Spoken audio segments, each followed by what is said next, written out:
Trump blasts COVID vaccines ripped apart CDC. All right, so I'm reading this from CNN. President Donald Trump on Monday appeared to raise fresh questions about the COVID-19 vaccines that were first developed on his watch, saying his top public health agency is being ripped apart by debate over the success of the shots, while noting that he's seen, and I quote, great numbers and results from such drug companies.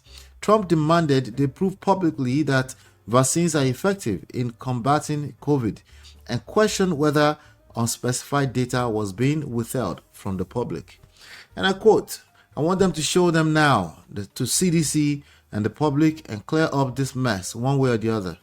Trump wrote on Truth Social, and I quote, I hope Operation Warp Speed was as brilliant as many say it was. If not, we all want to know about it and why.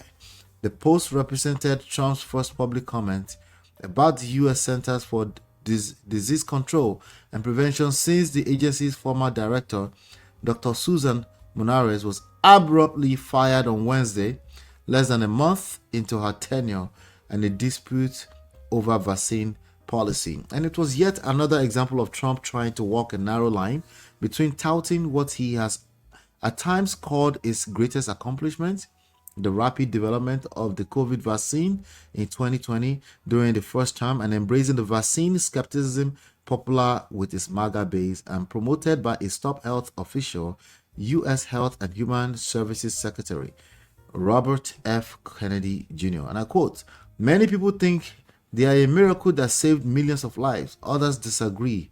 With CDC being ripped apart over this question, I want the answer and I want it now. Trump wrote on the vaccines, claiming that drug companies don't share the extraordinary information he's seen. The president said those companies instead, quote, go off to the next hunt and let everyone rip themselves apart, including Bobby Kennedy Jr. and CDC. All right, so see, of course, CNN has reached out to Pfizer and Moderna, and so there's what. I don't want to read any too much into this. What are your thoughts about this one, sir? We can't continue to dignify somebody or the views or the not well thought out views of somebody whom we know to always want to cause diversion. There are serious national issues at the moment calling for the attention of President Donald J. Trump, but you know him. Most Americans at the moment know that when he seems to be engulfed by certain developments, usually self-instigated by him, he finds a way of bringing up topics that would short-live the seriousness of whatever he needs to address. For example, you remember his running battle with the former leadership of CDC, Center for Disease Control, during the COVID-19 fiasco in this country. The way body bags were coming out on industrial scale, the way morgue refrigerators were getting choked and packed with human remains in those days. That is not where we all want to go to. If anybody is in doubt as to the wonders of the COVID vaccines, well, maybe, and that would never happen under the watch of responsible leaders of the world anymore. Because to even consider the option, an option without COVID vaccines, is something I cannot wrap my brain around. That would be too twisted. It only could be the workings of a mind that does not comprehend the place of science and medicine. Honestly, nobody should take us back to medieval Europe or Dark Age time. you know, people who doubt science, the efficacy of medicine, usually there's something about them. They do not think normal like the 90% of a human race. For example, I mean, there have been this kind of contestation between science and doubters in the past. Not genuine cynics, but you know, cynicism itself is a factor for spring up hypotheses that scientists or objective researchers work on. It is when they go through such hypotheses, they arrive at theories, and then there can be practical conclusions as to the way forward. When the church was burying its head, the church, through the leadership of the papacy, the Pope, at a point was arguing about whether the world was spherical or flat. And then people who told them that the world is spherical, and they were advancing all the kind of, all the relevant supportive arguments as to the rising of the sun, the setting of the sun, the horizons, and all that. People were up in arms, and like you would see people that want to die in ignorance. There were people who put some scientists of that time who put them to death. But years later, the church realized that you don't just get stuck with some ancient, what's it called? Ancient book, and then begin to deny what is known to be obvious fact, objective fact. So if today, majority of humanity has been saved through COVID vaccines, and somebody is now demanding more proof and saying Pfizer, Moderna, and which other people, every other scientist that worked on that research should come out and prove to the world. Of course, that is not there, because even while he was rubbishing during his first term of office as president, while he was rubbishing the efforts by CDC to come up with workable vaccines, we were shocked when we heard that through a back channel he'd been vaccinated himself. So people will be dog-faced, they will be hypocritical, they want to confuse less privileged folks all over the world as to, oh, science is a scam, education is a scam, and all. But through that, you pry into their mind, it's a way of making up for what they lack. They cannot relate with the fertile mind, identify with the fertile mind of the average scientist or medical person or medical researcher. So their way of doing their stuff is just to cast aspersion and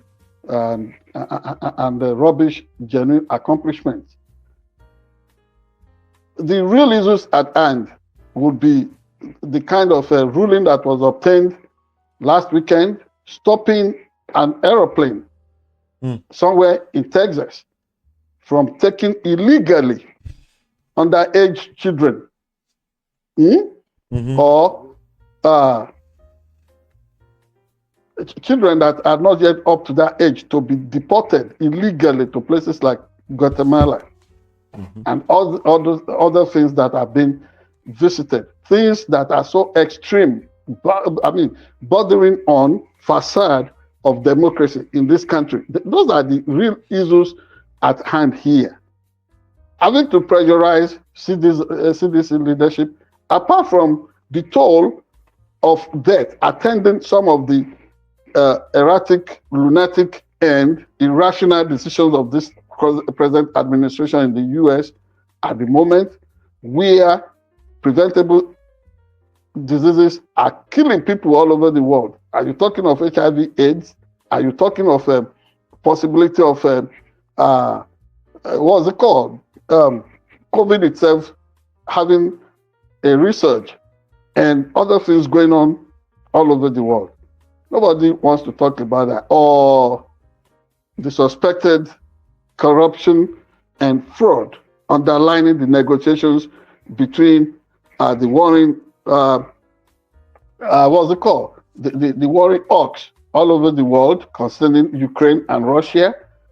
People want to take attention away from all this and invasion of the different disagreeing states.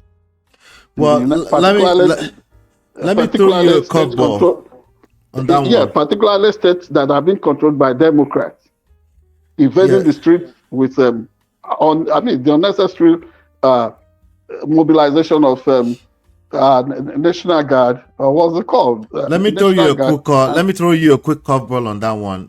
Since you're on it, right? There's a headline from 6 hours ago.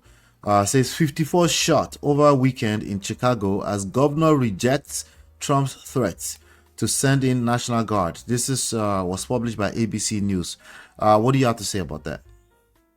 Yeah, it's the unintended thing that Americans cannot relate with that. I would do bring the military onto the streets in America. You take up maximum power, martial power against city mayors of cities and governors in different states. And then you begin to do all this, and then people are protesting. And now from this report from ABC, 54 people already mauled them unnecessarily. Shot, not murdered. I think 7 people were murdered. Yeah. Okay, if there were 7 fatalities and then others injured, but there were shots, 54 people shot. Yes. These were people, and if he hadn't if he had not tried to flex some muscles to show that, he is an alpha, the male chauvinism kind of thing that some people are applauding him for, which is unprecedented in the democratic evolution of the United States. We will not be burdening ourselves with such a tragedy at the moment. So these are the things we are talking about. Each time he brings up all these diversionary topics, you understand that something is, that he is trying to hide something from the public. There is always more. You must be able to make contradistinction between the substance of what is going on and the shadows. This is the point I'm making. Some things are the undercurrents driving the lunatic physical actions. Should the country run like that? America used to be the best, and I think we can still maintain that lead in the world. But it's going to take some creative energy, some radical laser focus to make sure that we are taking account and keeping account of everything that is going on, such that even after him, this will not happen. But thank God, those children who would have been deported illegitimately, unlawfully to Guatemala at the weekend, got a reprieve because a federal judge ruled the act as illegal. Put a halt to it, and you should have seen the loads and loads of buses coming to the airport to take those children back into the United States. All right. Who runs a country like that? All right. So this is almost like worse than the separations that were witnessed during the Hitler years in the Second World War in Germany. Okay. All right. Yes. Well, we're going to leave that there at that. There must be some creative response to all this. And I believe the institutions in America are strong enough to make sure that this person is stopped in his tracks. All right. Thank you so much. Hit the like button, share, subscribe, follow, turn up your notifications so you're notified when we go live. Join the conversation in the comments. Let us know what your thoughts are. We'll be right back with some other trendy stories around the world.